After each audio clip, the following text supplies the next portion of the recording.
To start using AI for your small business, you don't need to use huge prompts like the one we demonstrated in the previous lesson. The biggest key is to be clear and specific.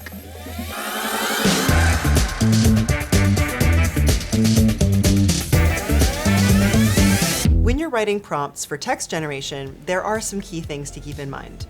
First is detail. Be specific, like a foodie describing a gourmet meal. Include clear instructions like your task, audience, and industry. Next, pay attention to format. Ask for the response to be in a certain format, like a list, a table, maybe a haiku. Ooh. Also think about questions. Ask the chatbot if you're missing anything, or if it wants to ask you questions, so it can give you the best output possible. And don't forget to relax. Forget about the grammar police. Just let your thoughts flow. You can always reply or keep trying to build on previous chats. We've spent most of our time talking about text generation, but now let's talk about visual styles. We're still writing our prompts, but these AI tools will generate full images and videos based on your description. Here's a few tips for generating visual content. First, clearly state the subject or the focus of the image and any actions being taken. Next, describe the subject's composition, position, or perspective. You can also express a mood for the subject or image overall.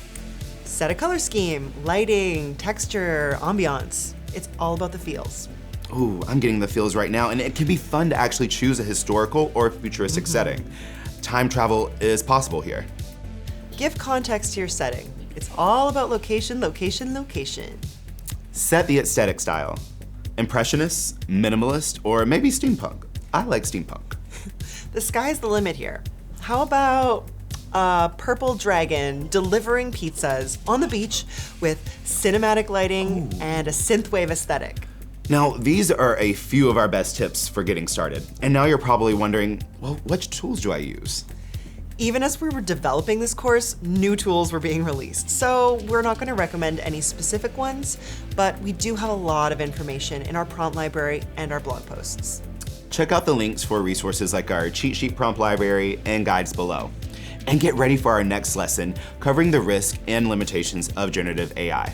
It's an important topic for anyone hoping to use AI for their business.